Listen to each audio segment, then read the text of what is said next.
Yes hello दोस्तों, स्वागत है आप सभी का वीओई एकेडमी के इस इनक्रेडिबल प्लेटफॉर्म पे। कैसे हैं आप सभी लोग? दोस्तों आज का जो टॉपिक रहने वाला है भाई लोग, है ना? हाँ, कौन सा रहने वाला है आपको नहीं पता तो मैं आपको बता दूं। हाँ, ये कोई चैप्टर नहीं है भाई, टॉपिक है। टॉपिक का नाम क्या है? जैसे कि आपने देखा होगा ना ये क्या हो गया सर, एक सेकंड रुक जाओ भाई लोग। यस, आपने देखा होगा कौन सा कि √5 एक अपरिमेय संख्या सिद्ध कीजिए, ऐसा टाइप का जो है। मतलब एक छोटा सा टॉपिक है, 10 से 15 मिनट का। आज ये इसको फटाफट कवर कर लेते हैं, एक ही वीडियो में हम पूरा चीज जान लेंगे, है ना? हाँ, 15 मिनट की वीडियो रहने वाली है। यस, हाँ, ऐसे टाइप के क्वेश्चन आपको सिद्ध करने के लिए मिलते हैं। हाँ, ये काफी ज्यादा इंपॉर्टेंट है, ये आप ध्यान रखिएगा। और ये कितने मार्क्स का होता है दोस्तों? 2 मार्क का हर साल, है ना? हर बार आपके एग्जाम में 100% क्वेश्चन आएगा वाली कैटेगरी में आता है ये, है ना? हाँ, आज ये इसको सिद्ध कैसे करते हैं दोस्तों? लिखा हुआ है कि सिद्ध करे √5 एक अपरिमेय संख्या। तो इसको इसको सिद्ध कैसे करेंगे, है ना? तो इसको पहले मान लेंगे, इसको पहले क्या करेंगे, मान लेंगे। सॉल्यूशन लिख लीजिए आप, SOLN। इस पेन का कलर थोड़ा सा चेंज कर लेते हैं दोस्तों, आ जाइए, है ना? कहीं जाना था जिस कारण आपका ये स्टैटिस्टिक्स वाला जो चैप्टर का लेक्चर है वो आज नहीं आ पाया, है ना? हाँ, इस कारण मैं ये छोटा सा टॉपिक जो बच रहा था उसका वीडियो डाल देता हूँ ना। हाँ, क्या करना है, सिद्ध करना है कि √5 जो है एक अपरिमेय संख्या। ये आप हमको पता है। देखो, कोई भी बात सिद्ध करने के लिए दी जाती है, इसका मतलब क्या है, वो पहले से सत्य लिखी हुई है ना? हाँ, तो हम कल्पना कर लेंगे, है ना? सॉल्यूशन देखो, ये प्रोसीजरल टाइप क्वेश्चन है, इसमें आप कल्पना कर लीजिए कि कल्पना किया या मान लिया, है ना? आप लिख लीजिए, माना। क्या लिखेंगे? माना कि √5 √5 एक परिमेय संख्या है। √5 एक परिमेय संख्या है, एक परिमेय संख्या है ना? परिमेय संख्या है। मान लो भाई, क्या दिक्कत जा रहा है तुमको? तुम्हारे घर से राशन जा रहा है क्या? बोला नहीं सर, लेकिन हम कैसे मान ले, ये तो एक अपरिमेय संख्या है। मैंने बोला मान लो, है ना? ये सिद्ध करने के लिए बोला अपरिमेय, तो मान लो भाई परिमेय, है ना? हाँ, तो अगर हमने परिमेय माना है तो आपको पता होगा कि √5 बराबर परिमेय संख्या किस रूप का होता है दोस्तों? आपको पता है क्या? बोला हाँ सर, परिमेय संख्या को हम P/Q का रूप के लिखते हैं ना। बोलो भाई, क्लियर है? बोला हाँ सर, P/Q के रूप का लिखते हैं। परिमेय संख्या P/Q के रूप का लिखते हैं ना भाई। माना कि √5 एक परिमेय संख्या है। सर ये आपने लिख कैसे दिया? अरे माना मैंने, है ना, कि √5 जो है P/Q के रूप का है। जहाँ पे Q क्या नहीं होना चाहिए दोस्तों? जहाँ लिख लो, जहाँ Q जो है नहीं बराबर होना चाहिए 0 के, है ना? क्यों सर, क्यों 0 के बराबर क्यों नहीं? मैंने बोला भाई, तुमने ऐसा पढ़ा है क्या?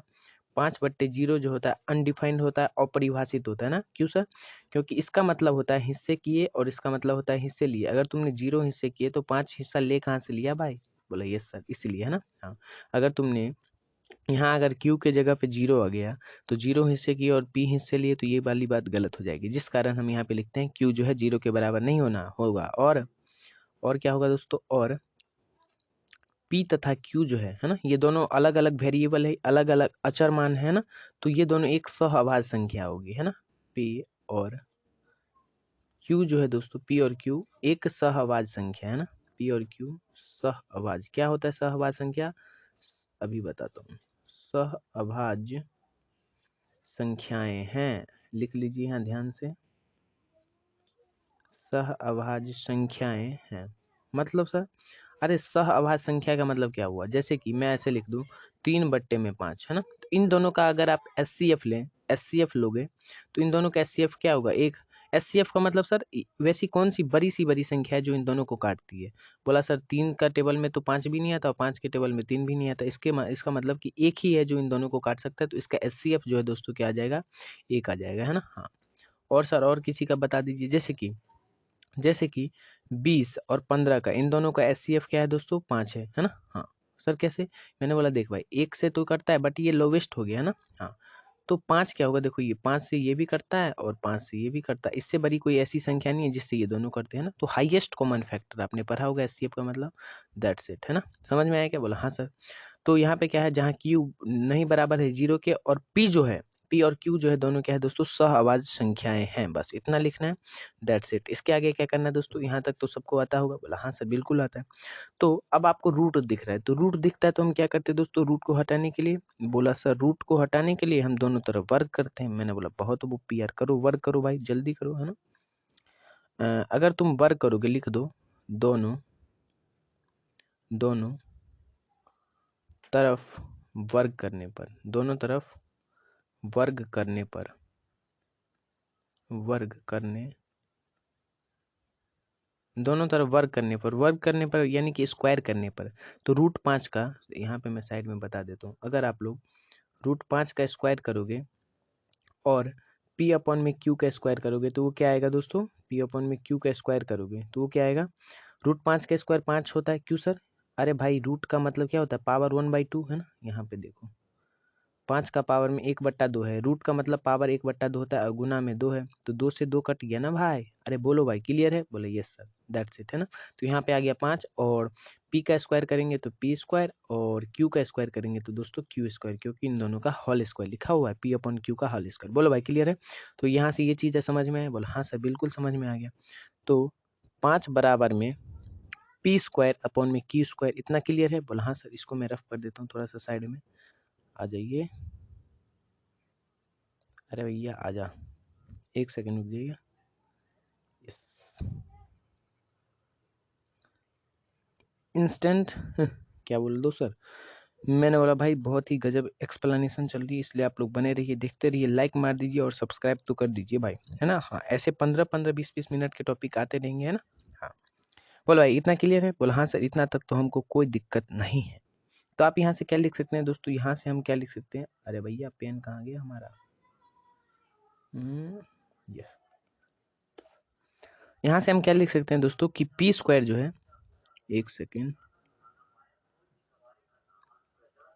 p स्क्वायर है ना, यहाँ पे हम क्या लिख सकते हैं, अगर ये q स्क्वायर इधर जाके गुना हो जाएगा तो 5q स्क्वायर के बराबर हो जाएगा, बोलो भाई क्लियर है, बोला हाँ सर बिल्कुल हो जाएगा, इसमें कौन सी बड़ी बात है, मैंने बोला बहुत बढ़िया है।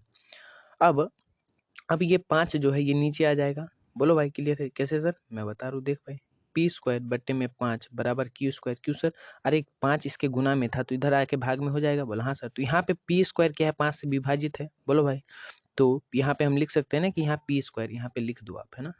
सर क्यों लिख रहे हो, मैं बता रहा हूँ अभी, है ना, सेम टू सेम ऐसे बताना है ना, ऐसे लिखना है, यहाँ p स्क्वायर 5 से विभाजित है, विभाजित है, विभाजित है। अगर p स्क्वायर 5 से विभाजित है तो मैं आपको एक एक्सटर्नल इन्फॉर्मेशन बता देना चाहता हूँ कि अगर कोई संख्या का स्क्वायर उस संख्या से विभाजित है तो वो संख्या भी उस संख्या से विभाजित होगी, मतलब सर कि अगर कोई संख्या का स्क्वायर है वो अगर x से विभाजित है तो वो जो संख्या होगी ना वो भी x से विभाजित होगी, मतलब सर अगर देखो 4 का स्क्वायर जो है अगर 4 से विभाजित है तो 4 भी तो 4 से विभाजित होगा ना भाई, 4 का स्क्वायर अगर 16 होता है ना, हाँ तो 16 अगर 4 से विभाजित है यानी कि 4 से कट जाता है तो 4 भी तो 4 से कट जाएगा ना, बोलो भाई क्लियर है, बोला हाँ सर। ऐसा डिस्कशन मिलना ना बहुत मुश्किल है भाई, बहुत ओपी एक्सप्लेनेशन दे रहा हूँ मैं आपको, है ना। हाँ ये समझ में आया क्या, बोला हाँ सर इतना तक तो कोई दिक्कत हमको नहीं है, तो यहाँ पे लिख दीजिए भाई, है ना। यहाँ p स्क्वायर बराबर 5q स्क्वायर, तो यहाँ p स्क्वायर 5 से विभाजित है तो p भी 5 से विभाजित होगा, p भी 5 से विभाजित है, 5 से विभाजित है ना। हाँ लिख दो, क्यों लिखना है कारण अभी पता चलेगा, विभाजित है ऐसा लिख दीजिए, कोई गल है यहाँ तक, बोला नहीं सर कोई दिक्कत हमको नहीं है। अब हम क्या कर सकते हैं दोस्तों, अब हम क्या कर सकते हैं, देखो एक प्रोसीजर होता है, क्या प्रोसीजर है सर, ये हमको थोड़ा सा समझाओ आप, नहीं तो हम तो नहीं समझने वाले। मैंने बोला देखो भाई यहाँ पे ना अब आपको कुछ ना कुछ रखना पड़ेगा, क्यों रखना पड़ेगा मैं आपको कारण बताता हूँ, है ना। हाँ ये एक प्रोसीजर है, ऐसा होता है, आपको मानना पड़ेगा ऐसा भैया, है ना। हाँ आप पी की जगह पे ना कुछ भी रख दीजिए, है ना, कुछ भी, मतलब सर कुछ भी रख दो हम, मैंने बोला नहीं यार कुछ ऐसा रख के देखो अभी पता चलेगा आपको, है ना। हाँ अभी दिखा रहा हूँ, ये नेक्स्ट पेज में मैं ले लेता हूँ, है ना। हाँ यस नेक्स्ट पेज आ गया हमारा, अब यहाँ से लिख लो, क्या लिखना है सर कि अब p बराबर 5m रखने पर, 5m रखने पर, क्यों रखा सर, मैंने बोला प्रोसीजर है भाई, है ना, रखने पर। अगर आपके सामने √3 को सिद्ध करने के लिए बोला जाता है अपरिमेय संख्या तो √3m रखते, सर m ही रखते क्या, मैं x नहीं रख सकते क्या, मैंने बोला z y x a b से लेकर यानी कि जो भी आपका मन है वो रख लीजिए, है ना, डेल्टा थीटा ओमेगा कुछ भी रख लीजिए ना, कोई दिक्कत नहीं है, बोले यस सर। अब हम क्या करते हैं, इसमें भी स्क्वायर कीजिए दोनों साइड, अरे करो तो भाई क्या होता है देखा जाएगा ना, है ना, बोला हाँ सर। तो हमने क्या किया दोस्तों, वो हमारी पहली वाली इक्वेशन क्या थी, मैं यहाँ पे लिख देता हूँ। हमारी पहली वाली इक्वेशन थी पी स्क्वायर बराबर 5q², है ना। कहाँ पे सर, मैंने बोला आ जाओ दिखाता हूँ, एक सेकंड। यस, देखो भाई, ये था ना p² बराबर 5q², तो यहीं से समझ में आया। बोला हाँ सर। तो p² बराबर 5q² था, तो p की जगह पे हमने 5m रख दिया, तो 5m का स्क्वायर और बराबर में 5q का स्क्वायर, है ना। p की जगह पे हमने 5m रख दिया, तो p की जगह पे 5m का स्क्वायर बराबर में 5q का स्क्वायर। कोई दिक्कत, बोला नहीं सर। अब 5m का स्क्वायर करो तो 5 का स्क्वायर तो 25 हो जाता है, और m का स्क्वायर m² बराबर में दोस्तों 5q² लिखा हुआ है ना, 5q²। अब ये देखो, ये कट रहा है क्या, बोला हाँ सर। तो 5m² बराबर 5m² बराबर q² यहाँ पे लिखा हुआ है। बोलो भाई, कोई दिक्कत है? थोड़ी सी भी दिक्कत होगी तो बताना जरूर, है ना। हाँ, तो यहाँ से आप क्या लिख सकते हैं, इसको इधर मतलब इसको ऐसे पलटा लेते हैं ना। हाँ, कैसे सर, q² बराबर 5m² आप लिख सकते हैं। बोला हाँ सर, बिल्कुल लिख सकते हैं। तो आपको यहाँ से क्या समझ में आया, है ना। अब ये देखो, q² अपॉन में 5, ये 5 को इधर नीचे ले आओ, बराबर में m², है ना। हाँ, कोई दिक्कत, बोला नहीं सर। तो अब हम यहाँ पे भी क्या लिख सकते हैं दोस्तों, यहाँ पे भी हम लिख सकते हैं, यहाँ पे हम क्या लिख सकते हैं, यहाँ q² जो है ना, ये q² ये भी 5 से विभाजित है, तो q भी 5 से विभाजित होगा, लिख सकते हैं ना। बोला हाँ सर, बिल्कुल लिख सकते हैं, क्या दिक्कत है। तो यहाँ पे लिख लीजिए, यहाँ q² 5 से विभाजित है ना, q² 5 से विभाजित है। क्यों माना अभी आपको बताता हूँ ना। यहाँ q² 5 से विभाजित है, तो इसका मतलब क्या है, q² अगर 5 से विभाजित है तो q भी 5 से विभाजित होगा, q भी 5 से विभाजित होगा, 5 से विभाजित होगा, है ना। लिख सकते हैं ऐसा, बोलो भाई। बोला हाँ सर, बिल्कुल लिख सकते हैं, क्या दिक्कत आ रही है। मैंने बोला कुछ भी नहीं, है ना। हाँ, तो यहाँ से हमको क्या समझ में आया कि अगर q² 5 से विभाजित है तो q भी 5 से विभाजित होगा। लॉजिक सर, लॉजिक पिछली स्लाइड में मैंने आपको समझाया बहुत बढ़िया से। बोला हाँ सर। तो अगर q 5 से विभाजित है और p भी 5 से विभाजित है ना, p भी 5 से विभाजित है, तो ये हमारा स्टेटमेंट क्या था दोस्तों, कि √5, यहाँ पे मैं थोड़ा सा छोटा में बताता हूँ। अरे रुक जाओ भैया, अजी ये पेन चेंज करने दो मेरे को थोड़ा सा। यस, आ जाइए। क्या था स्टेटमेंट दोस्तों हमारा, √5 बराबर में p अपॉन में q, है ना। तो p भी 5 से विभाजित है और q भी 5 से विभाजित है, यानी कि p भी 5 से कट रहा है और q भी 5 से कट रहा है ना। तो इसका मतलब क्या हुआ कि इन दोनों का HCF जो है, हाईएस्ट कॉमन फैक्टर जो है दोस्तों, वो 5 आ गया, है ना। सर कैसे, मैंने बोला देख भाई, यहाँ पे हमने देखा ना कि p 5 से विभाजित है, और वहां पे हमने क्या देखा कि q भी 5 से विभाजित है, यानी कि कट रहा है ना। तो इन दोनों का HCF क्या हो गया दोस्तों, 5 आ गया ना। बोलो भाई, जैसे कि अगर मैं बोलूं आपसे कि x जो है वो 5 से कट रहा है और y जो है वो भी 5 से कट रहा है, तो इसका मतलब क्या है कि इन दोनों का HCF 5 है, यानी कि ये 5 से कट रहा है। सर वो एक नहीं हो सकता क्या, मैंने बोला वो लोवेस्ट कॉमन फैक्टर, यानी कि हाँ कट तो सकता है, बट वो ये सबसे ज्यादा सबसे बड़ी संख्या से किससे कटेगा, बोलो 5 से। तो इस प्रकार, है ना। समझ में आया क्या, बोला हाँ सर, इतना तो समझ में आया हमको। मैंने बोला अभी और समझाऊंगा, पूरा समझाऊंगा, है ना। हाँ, तो p जो 5 से विभाजित है और q भी 5 से विभाजित है, समझ में आया, बोला हाँ सर। तो इसका HCF हमारा क्या आ गया, 5 आ गया। बोलो भाई, क्लियर है। लेकिन p और q जो है, हमने शुरू में क्या देखा दोस्तों कि ये एक सहअभाज्य संख्या है। सर क्यों, क्योंकि मैंने दोनों अलग अलग वेरिएबल है दोस्तों, समझाया था वहां पे, दोबारा थोड़ा सा पीछे करिए और तब समझिए, है ना। हाँ, p और q सहअभाज्य संख्या जिसका HCF 1 है, बट यहाँ से हम देख रहे हैं, है ना, यहाँ से हम क्या देख रहे हैं दोस्तों, प्रोसेस से हम देख रहे हैं कि इसका HCF जो है 5 आ रहा है। तो हम यहाँ पे लिख देंगे दोस्तों, क्या लिखेंगे, आज ये मैं लिख के दिखाऊंगा आपको, पूरा लिख के दिखाऊंगा भाई, है ना। यहाँ से लिख दीजिए, नया पेज ले लेते हैं, यहाँ पे लिखते हैं ना। और फिर अरे भैया ई का आ गए, बोला सर ये आपका स्टैटिस्टिक्स का आ गया, उसका मतलब PPT तैयार किया था तो वो आ गया, है ना। हाँ, उसकी रिकॉर्डिंग भी आपको बहुत जल्द मिल जाएगी। यहाँ पे आप क्या लिख देंगे दोस्तों, एक सेकेंड रुक जाओ। यस, हाँ, यहाँ पे आप क्या लिखेंगे, बोला सर यहाँ पे हम लिख देंगे कि P और Q दोनों 5 से विभाजित है ना, दोनों 5 से विभाजित है, 5 से विभाजित है, लिख सकते हैं सर। बोला हाँ सर। सर कैसे, मैंने बोला देखना भाई, वही इसीलिए माना था कि हमने 5m माना था ना। हाँ, समझ में आया, बोला हाँ सर, अब समझ में आया, है ना। तो पी और क्यू का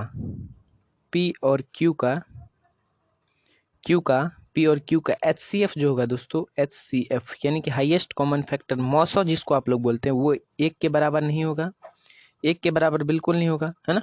तो यहाँ पे P और Q दोनों 5 से विभाजित है, इसका मतलब ये क्या कह रहा है कि ये इसका HCF 5 है। और यहाँ पे P और Q, यहाँ पे ये क्या बोला कि इसका HCF 1 के बराबर नहीं है। तो यहाँ से आपको क्या समझ में आया, है ना। यहाँ से आपको क्या समझ में आया कि सर P और Q का जो है HCF 5 है, बट हमसे वो पहले वाले स्लाइड में, मैं आपको दिखाता हूँ एक सेकेंड। हाँ, पहले वाला स्लाइड में हमसे बोल रहा है कि इसका ये एक सहअभाज्य संख्या है, P और Q जो है सहअभाज्य संख्या है, यानी कि इसका HCF जो है दोस्तों मॉसो जो है वो 1 है। और यहाँ पे हम देख पा रहे हैं कि इसका मॉसो एकदम 5 क्लियर विजिबल तरीके से 5 आ रहा है। तो HCF यहाँ पे हमारा ये जो एक जो हमने यहाँ पे सहअभाज्य तरीके से देखा तो वो गलत हो गया। तो यहाँ पे हम लिख सकते हैं ना भाई, सर क्या लिख सकते हैं, मैंने बोला हमारी मान्यता गलत हुई, है ना। हमने जो माना था, हमारी मान्यता लिख दीजिए, हमारी कल्पना लिख लीजिए, है ना। हमारी कल्पना गलत हुई, है ना, गलत है ना।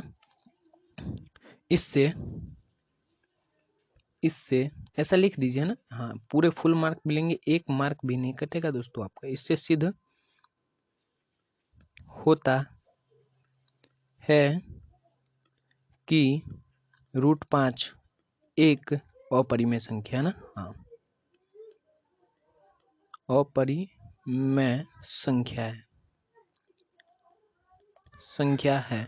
अब यहाँ पे √5 की जगह के पे कुछ भी दे देगा, सेम चीज रहेगा, बस वहां पे संख्या बदल जाएगी। समझ में आया क्या, बोला हाँ सर समझ में आ गया, है ना। हाँ, दिक्कत कहाँ पे आई आपको समझ में आया दिक्कत कहाँ पे आई कि हमने शुरू में देखा कि P और Q सहअभाज्य संख्याओं का HCF 1 होता है, बट यहाँ से हमको पता चला कि P और Q का जो है HCF 5 है। तो यहाँ से हमारी मान्यता गलत हो गई, जिस कारण ये सिद्ध हुआ कि ये एक अपरिमेय संख्या है। बोलो भाई क्लियर है, बोला हाँ सर। ये एक आखिरी क्वेश्चन जो कि बहुत ही शॉर्ट क्वेश्चन है, आज ही इसको ट्राई करते हैं ना। हाँ, ट्राई क्या करेंगे, इसको सॉल्व कर लेते हैं फटाफट। ये बहुत ही आसान सा चिन्नू सा क्वेश्चन है दोस्तों, है ना। हाँ जी, इसको देखते हैं क्या है भाई, ये क्या कर रहे हैं ना। इसमें भी हम कल्पना कर लेंगे, क्या कल्पना कर लेंगे, है ना। मान लो, है ना, माना कि 3 + 2√5 एक परिमेय संख्या, मान लो, है ना, एक परिमेय संख्या है, मान लो ऐसा, है ना। हाँ, मानने से क्या होगा अभी बताता हूँ। माना कि 3 + 2√5 एक परिमेय संख्या है ना, तो 3 + 2√5 बराबर हम क्या लिख सकते हैं दोस्तों, P/Q लिख सकते हैं। ये तो बहुत ही आसान सा है ना, जहाँ Q जो है दोस्तों 0 के बराबर नहीं होना चाहिए, जहाँ Q नॉट इक्वल टू 0। क्यों सर, क्यों Q 0 के बराबर हो गया तो ये कहानी अपरिभाषित हो जाएगी, है ना, अनडिफाइंड हो जाएगी, है ना। हाँ, समझ में आया, बोला हाँ सर। तो अब हम क्या लिख सकते हैं दोस्तों, ये 3 को उधर ले जाइए, तो 2√5 बराबर, ये 3 प्लस का था तो इधर आके माइनस का, P/Q -3। बोलो भाई क्लियर है, बोलो हाँ सर।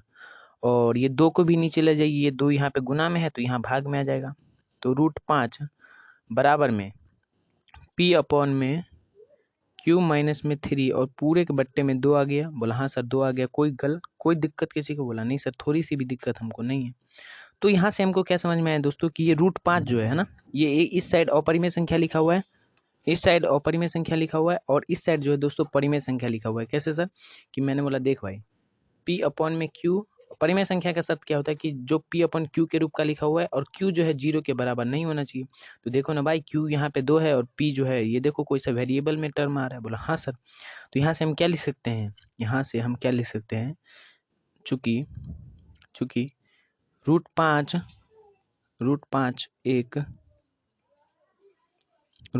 एक अपरिमेय संख्या है, √5 एक अपरिमेय संख्या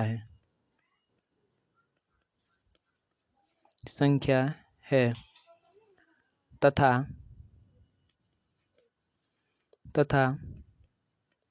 P/Q -3 बटे में 2 क्या है दोस्तों, एक परिमेय संख्या है, एक परिमेय संख्या है ना, संख्या है। तो यहाँ पे हमको क्या दिखा कि √5 एक अपरिमेय संख्या है और ये बराबर है परिमेय संख्या के। तो क्या आपने कहीं पे ऐसा देखा है क्या कि अपरिमेय संख्या अपरिमेय संख्या बराबर होता है परिमेय संख्या के। बोलो भाई, देखा है क्या? परिमेय संख्या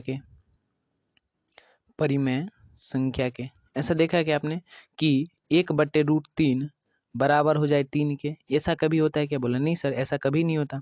तो अपरिमेय संख्या जो है परिमेय संख्या के बराबर नहीं होगा। अतः हमारी मान्यता जो हमने माना था कि ये एक परिमेय संख्या, ये गलत हो गया। तो यहाँ पे लिख दीजिए, क्या लिखना है, मैं नेक्स्ट पेज पे लिख देता हूँ। अतः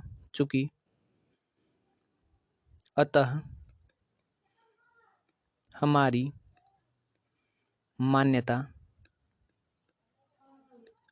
मान्यता गलत हुई, है ना? गलत सिद्ध हुई या गलत हुई, ऐसा लिख दीजिए, है ना? अतः हमारी मान्यता गलत हुई। इससे सिद्ध होता है